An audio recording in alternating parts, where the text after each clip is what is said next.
Good morning. Thank you very much for sticking with us for the glorious third day and final day of the Research Summit. I hope you've had as much fun as I've had. So I would like to now introduce our final keynote speaker. He's Professor Yungang from the Chinese Academy of Sciences, and he's going to be talking to us about labeled computer architecture. Professor Bao. Thank you.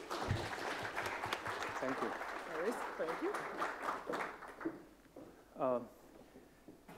Thank you so much for coming to listen to my talk. Actually, my name is Yungang from ICT. So probably some of you may not know ICT. I just take 1 minute to give a very quick introduction. ICT is actually was founded in 1956. This is the first institute in computing technology area in China. So ICT made many, the first in China computer history, such as the first digital computer, the first vector supercomputer, the first SMP server, and the first general purpose CPU, and the first DNA accelerator. So you probably know some companies like Lenovo. Actually, Lenovo was founded by ICT. And also there's another company called Dawning. So this is this company. So actually we have built a series of supercomputers. Now we are building the latest one is called Dawning 7000, will be released the next year. So and also we have many startups. So recently, like the Cabricom. This is focus on AI accelerators, founded 2 years ago, but now already a unicorn. So that is a brief introduction of ICT. So back to today's topic. So actually, I'm going to introduce a kind of basic research on computer architecture. I call it labeled computer architecture. So this is going to bring new interface of new interfaces to convey like high-level information, such as like virtualization, quality of service, and the security to the hardware. So first, let's look at one phenomenon, see performance variation in systems. So if we run a program, so let's do a small experiment. If we run like a program on a server for 10 times, so this is the execution, the distribution of the execution time. So the y-axis. So if we calculate the performance variation in these equations, so we can see that the performance variation on a single server is quite small, less than 1%. So, but if we look at, if we run a service on like Google's data center, so to process like 10,000 requests, what will happen? So this is the distribution of the response time. So it seems like it's similar to the last curve, but if we look at the x-axis, this is a log scale. So performance variation on a data center, in a data center is like 10 times. So why it happens? So if here is a typical Google server, so we can see that sharing, a lot of sharing on a server. So many services, application level services and system level services, they run on a single server. So, but sharing is okay, but they are unmanaged sharing. So let's see the picture on the right side. This is if we run one application to read 4 kilobytes data from DRAM, so one application, if we run like millions of times, so then seems like a kind of determined the latency. But if we run like 4 applications, such applications together, so the access latency will be there some like tail latency here. So this is very typical in our systems, not only for like a DRAM. So actually, unmanaged sharing is everywhere in our systems, like among like SMT, among like last level cache, DRAM, and networking, etc. So how to deal with that? So actually, we know Google, for example, I take Google as an example. So actually, over the past 10 years, so Google has devoted a lot of efforts in software stack optimization such as like a Borg, like Linux container C group were first used in Google data centers. But today they still has to suffer the long tail latency issue. So which means most of the requests can, for example, in this picture, most of the requests can be finished in like 60 milliseconds, but some of them have to like suffer from more than like even 2 seconds, 30 times more than normal one. So there's a trade-off between the utilization and the user experience. Here is a case for memory cache D. So if, for example, the utilization is 30%, so that's okay. So the tail latency is only about like 190 microseconds. But if we improve utilization to 70%, so the 99% tail latency increased by 10 times. So that is terrible for user experience. So how to deal with that? So what's the impact of such phenomena on today's data center and cloud environment? So we know that today is most of application accessed by mobile phone, smartphone. So since those performance variation on a single server can cause significant variable end-to-end latency. Here is just a profiling data from Microsoft. So we can see most of end-to-end latency is more than like 2 seconds. So not only on in the data center environment, but also for like real-time systems. So this kind of performance variation or unmanaged sharing is also serious. So for example, like as far as I know, some like aircraft, they have to leave one active core and to turn off other cores to guarantee real-timeness. And even on smartphones, so since there are a lot of IP blocks like ARM's bigger core, little core, GPU, and DSP and NPUs, a lot of IP blocks, they share system bus, they share DRAM controller. And so inside the SoC, there are also a lot of contentions and so that to affect the real-timeness or the user's experience. So this is kind of a fundamental challenge on our computer architecture. So then we know that Google actually already realized that several years ago, so they claimed that, advocate that more hardware support needed to solve this problem. Yes, this is the very important direction. So we know that Intel's RDT technology tried to solve this problem. And also ARM is catching. Yeah, ARM's NPAM is, I think this is very timely to address, to tackle this problem. So, but for academia, actually, we have realized this problem since many years ago. So as we see, so this is actually the interface problem. So today's interface mostly rely on instruction set and virtual memory. So, but they cannot convey like quality of service, security information to the hardware. So this white paper was released in 2012. So see, new high-level interfaces are required to solve this problem.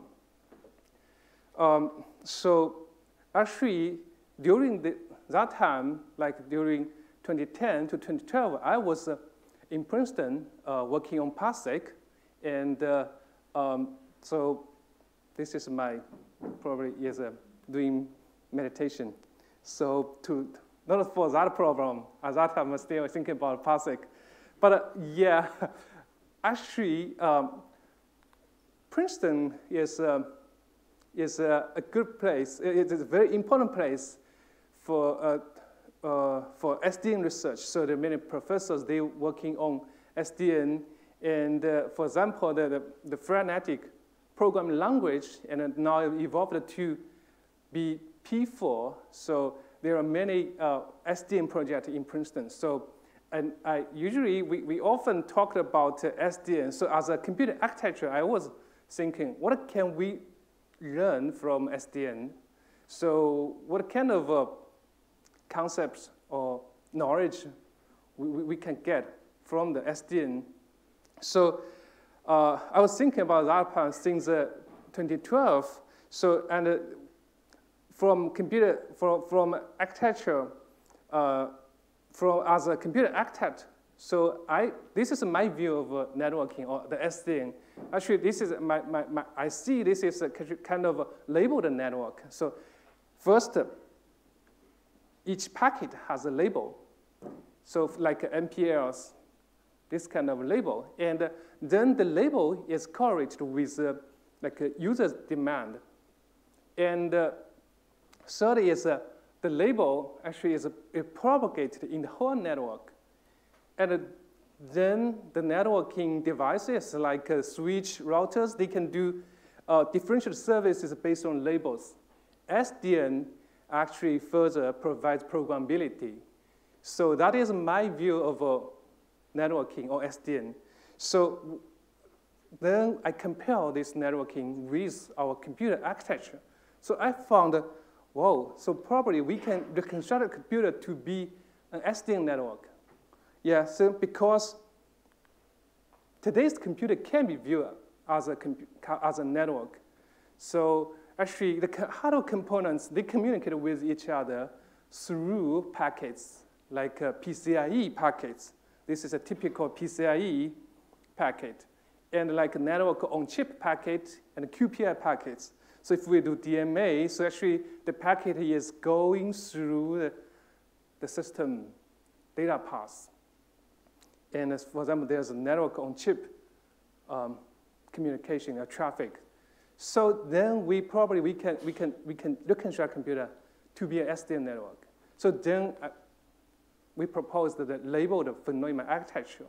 So it also has 4 steps. First is we attach a tag in each memory request or IO request.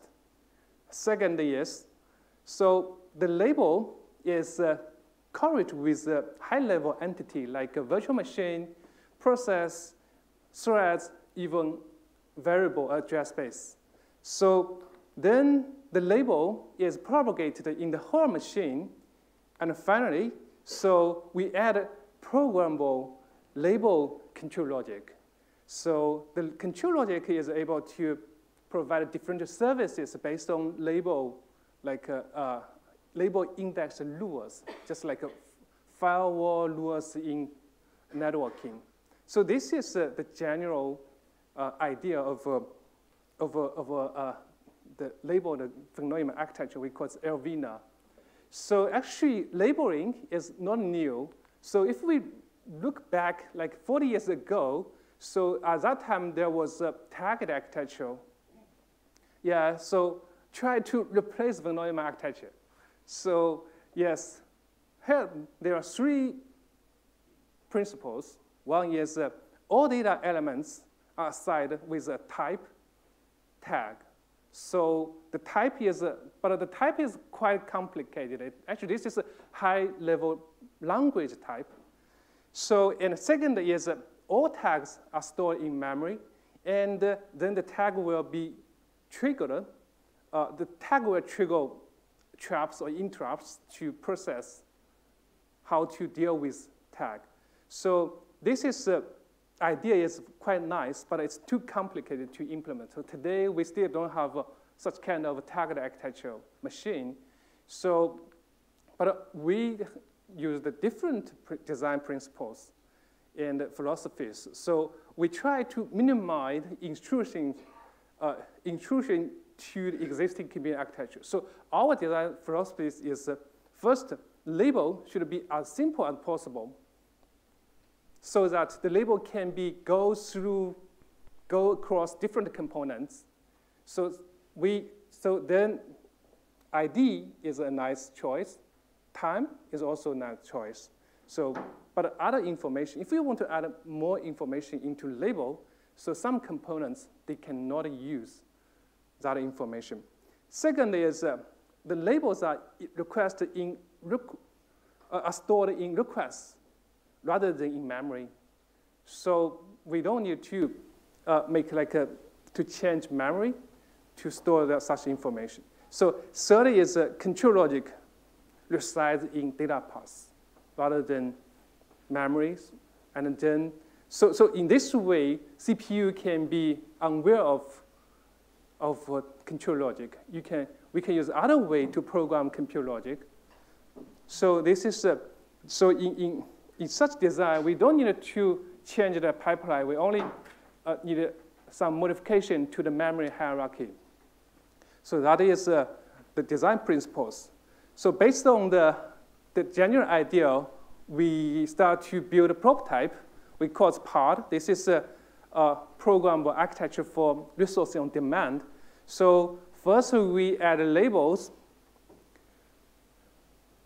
We add a label in the machine, and then we add a control logic in some components, and all control logics are connected to form a control plane.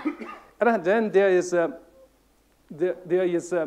centralized platform resource manager to abstract all control logic to be files, so that we can use file operations to program the control logics.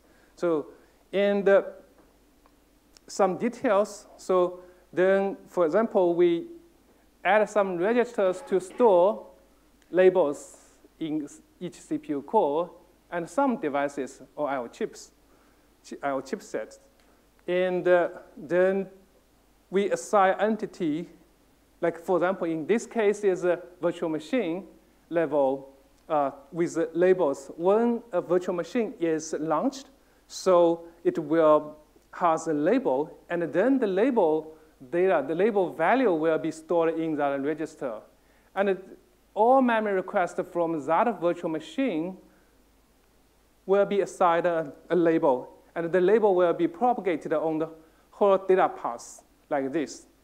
So in this case, and it's a propagation two directions. One direction is like CPU request, another direction is DMA from devices to memory. So in this case, then the memory controller is able to distinguish the request from which virtual machine or which process, even which threads. So, we add a control logic here. So in our prototype, we add control logic into three components. It's last level cache, memory controller, and IO chipset. And also there are some register here. And, but how to design control logic? This is a very challenge.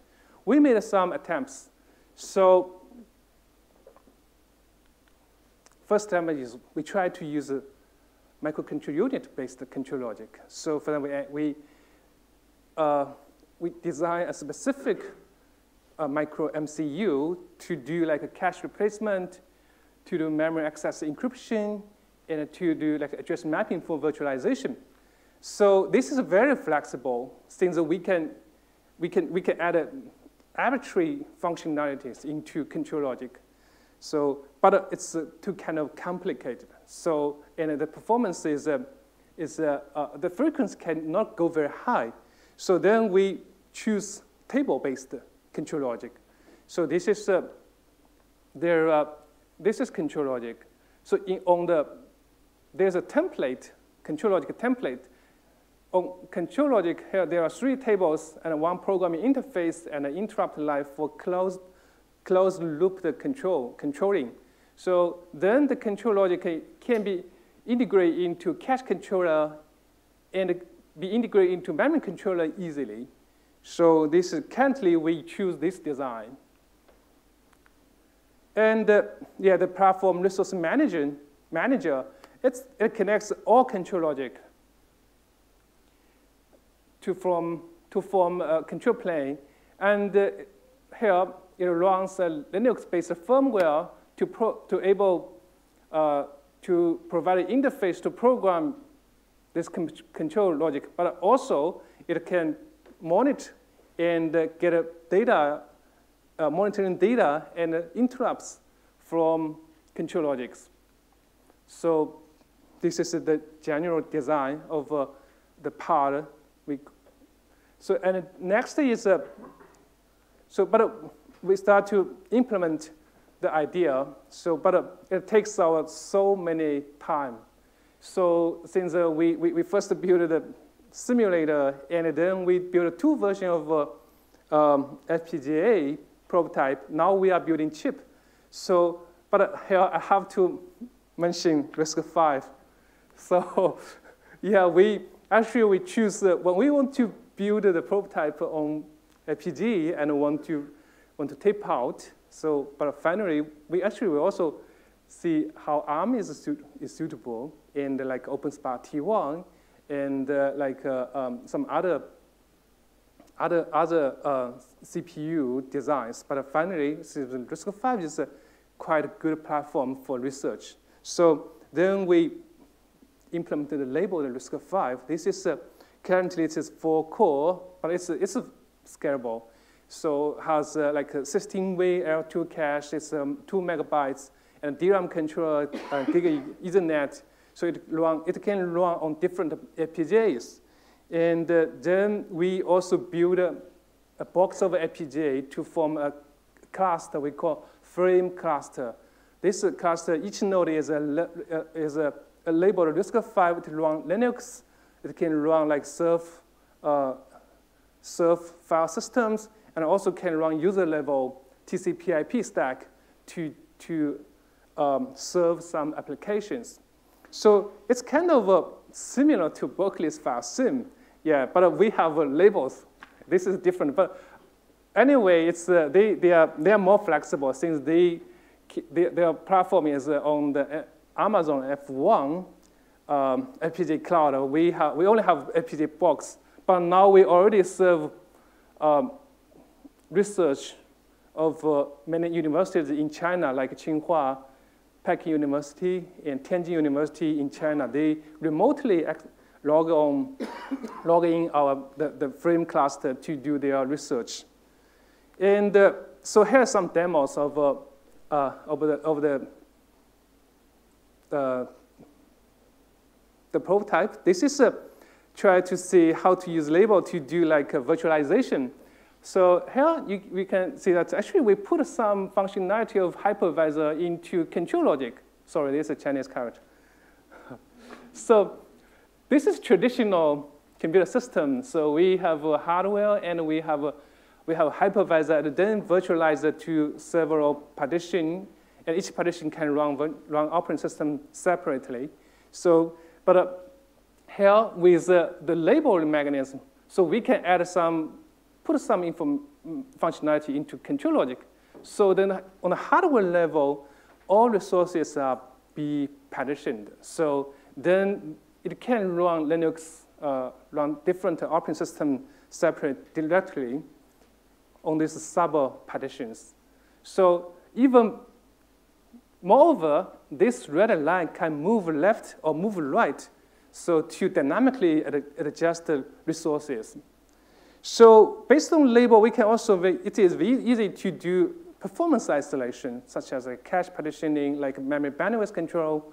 So it's since all label-based, so we can distinguish memory requests or IO cache requests based on label. Here is a video.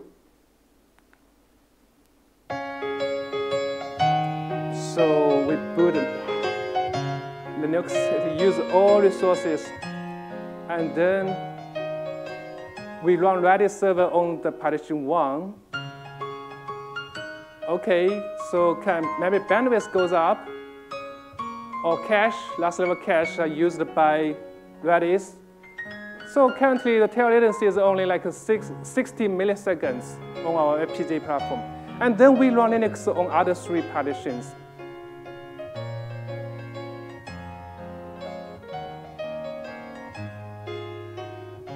So and each partition run MD5, sort, word count separately. So okay, wow. So you can see that the tail latency, the night tail latency goes up. So we use cache-based, we use cache partitioning, try to allocate 90% of last level cache to Redis. So, okay, almost approaching 90%. But seems like the tail latency doesn't change. You can see that. So this is because the memory bandwidth, the other three applications, they use a lot of memory bandwidth. So then we do memory bandwidth control to set up 90% of memory bandwidth to Redis. And then, okay, goes the tail latency revert to 60% as original. So sent to my student to produce the video. So actually, this is just here is some data of the experiments. So, but to form this kind of, if we enable mechanism, we can achieve almost the same tail latency as original. So, but we have to manually choose policies. This is quite a challenge. So can we do automatically? So then, actually, is it possible? So once we can get a last level cache hit rate curve, then we can find a sweet point. So at that point, we can only allocate that much last level cache to the application. So it's enough, and then we can save some last level cache capacity. So here is one case, our preliminary currently results. So this is for bzip2. So here the green curve actually is how many last level cache we dynamically allocate last level cache to bzip2. And without this automatically last level cache management technology, so this is the blue curve. But with this technology, so the cache capacity is saved by 30%, but the hit rate is still almost the same as the original. So we can, with the label mechanism, it is easy for us to identify how much resources should be allocated to one specific application. Okay, so yeah, we are taping out the labeled RISC-V. It's with the TSMC 40 nanometer technology. The chip will be back next year. So, so it's very easy to change. We added a register here. This is label register. We add a control logic at level 2 cache. Then we can add a control logic at the DRAM controller.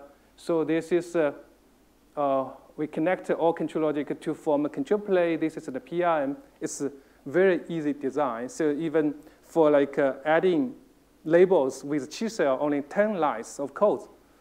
So yeah, there's some extension with the labeled computer architecture. For example, Sally McKee or some other group, they are use label to do security. So things use label to do differential encryption or decryption. And we can also do a fine-grained labeling. So at process level or container level, even address space level. So this all memory request to this address space will be assigned a label. And so I'd like to introduce one work presented in this year ISCA. They call it expressive memory. So they found a labeled computer architecture is very good for them to implement the expressive memory. So and we can sometimes we can enhance programming model so to allow express QoS timing or security information at the programming level. So some more information we have a tutorial at ISCA and this year Micro. So yeah, to conclude is actually we proposed the LvNA. This is actually the kind of concept of software-defined architecture, and the labeled RISC-V is implementation. So finally, I just want to share my experience of a building system. Actually, building system is really fun, especially for the system that will fail and the systems that real work. So to build our prototype without my students, efforts, it won't happen. So I want to thank all my group and thank all the videos here. Thank you.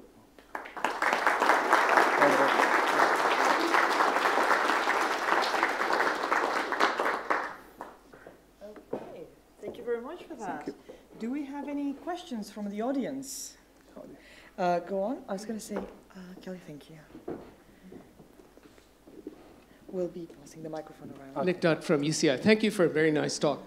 You mentioned that there's a minimal number of labels that you want to keep. Minimum what? Sorry. Labels. Okay, yeah. You said, for example, tag and time were two important items. Mm-hmm. So I'm wondering for the timing abstraction, since you're going across the stack, from the very small granularity all the way up, how do you address timestamping?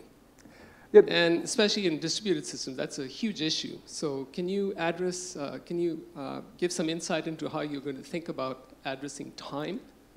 Yes, this is a very good question. So his question is about how to add timing into label. So current design, we didn't add time yet, but there's one work, Pratt at UC Berkeley.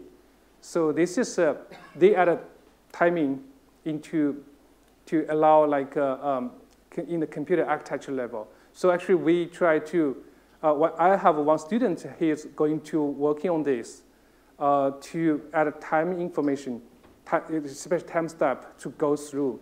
So this is doable. So just like the time step on the network, so we can use time step to measure like MTT, to measure RTT. So it's, we have a paper about, we call it memory RTT, MRTT, to measure memory, to measure memory request, the RTT of memory request. It's doable. So, but currently we have only simulation data, not on that FPGA platform yet. Any?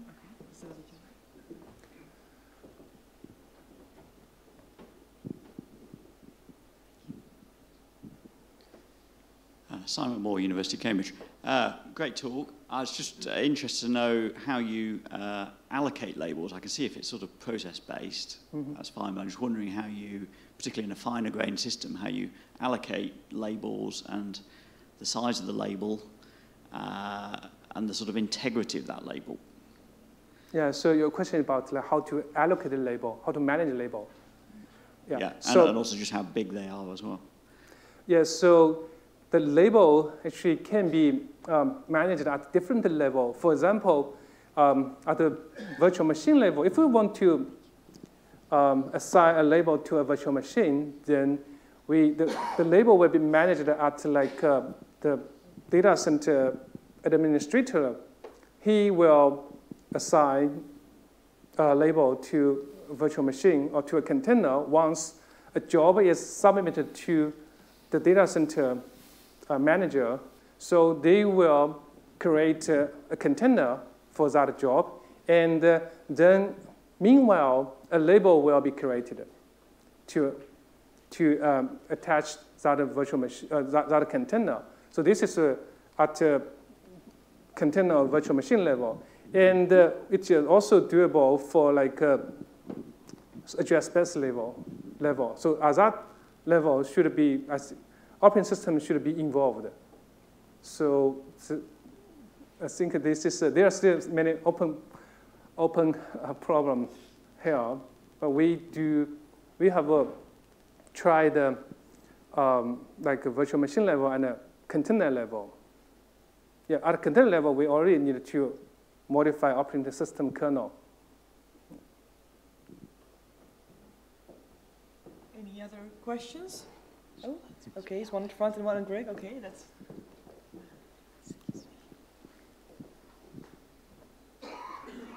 It's on your side. Where'd it go?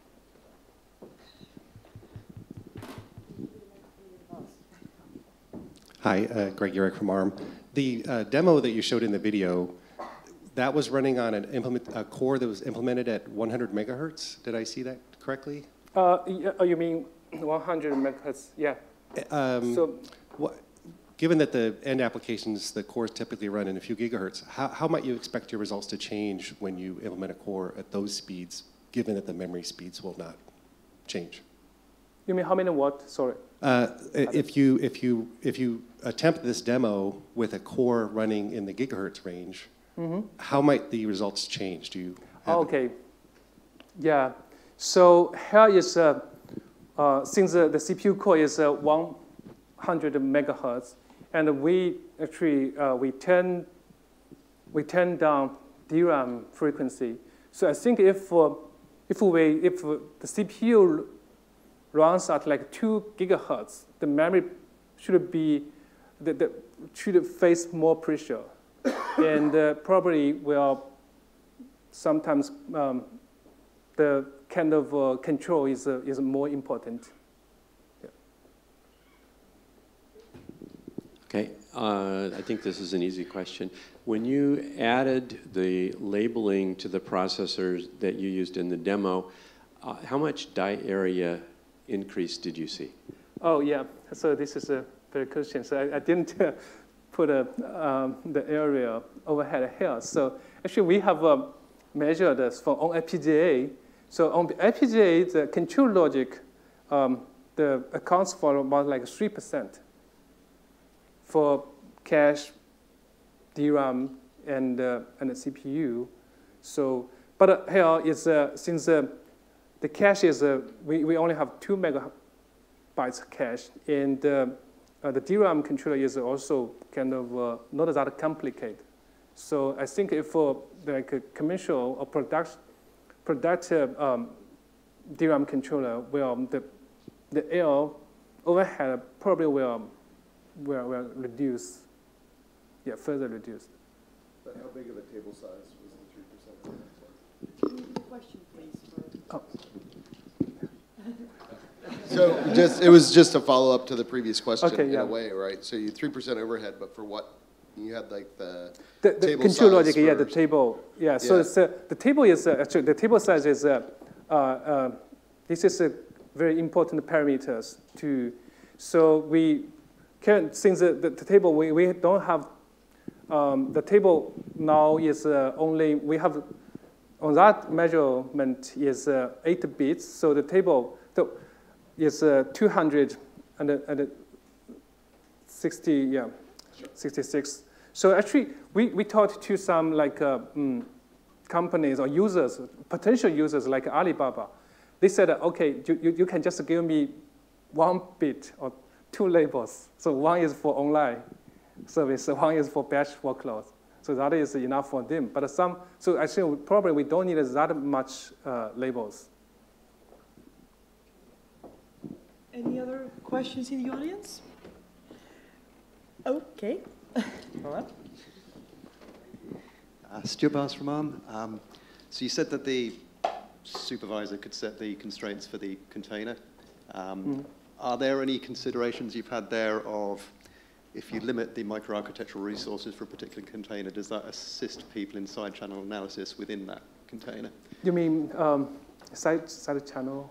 Yeah, so if you just restrained the container to one way in the cache, would that allow you to probe into it? Yeah, so this is, so the question is this will be useful for like to protect a side channel attack or what? I guess either way. I guess for a container that would like some guarantees of I need enough resources to make it hard. Yeah. Could you get pushed into an area where you're not? Can you detect that within the process and kind of refuse to operate? Or?